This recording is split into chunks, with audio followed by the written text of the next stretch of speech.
MPSC पूर्व परीक्षेची उत्तर तालिका जाहीर उमेदवारांना 10 डिसेंबरपर्यंत आक्षेप नोंदवता येणार। उमेदवारांना फक्त ऑनलाईन पद्धतीनेच आक्षेप येणार नोंदवता। आरबीआयचं पतधोरण जाहीर, रेपो रेट 6.5% कायम राहणार। ग्राहकांच्या गृहकर्जाचा हप्ता तसाच कायम राहणार। महागाईसह वाढलेल्या ईएमआयचा ताप ग्राहकांना सहन करावाच लागणार।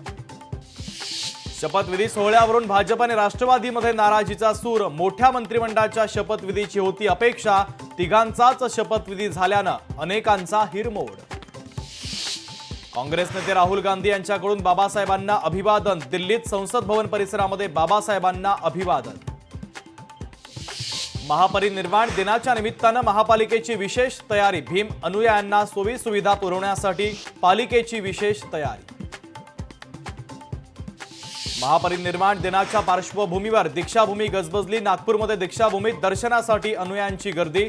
बाबासाहेबांना अभिवादन करण्यासाठी सकाळपासून गर्दी। उल्हासनगरमध्ये कलेच्या माध्यमातून महामानवाला वंदन। चित्र रेखाटत बाबासाहेबांना केलं अनोख्या पद्धतीनं अभिवादन। साखर कारखान्यातील गाळप हंगामाला सुरुवात। 15 नोव्हेंबर पासून 11 साखर कारखान्यांचा हंगाम सुरू। विधानसभेच्या निवडणुकीमुळे रखडला होता कारखान्यांचा गाळप हंगाम।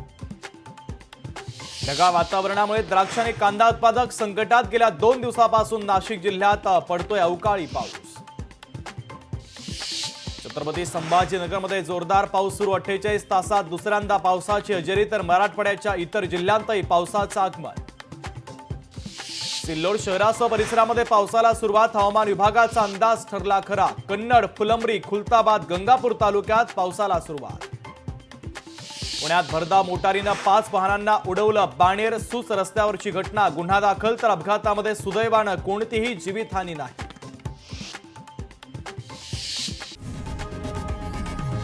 लोकशाही मराठी ऐका, पहा, जागरूक रहा।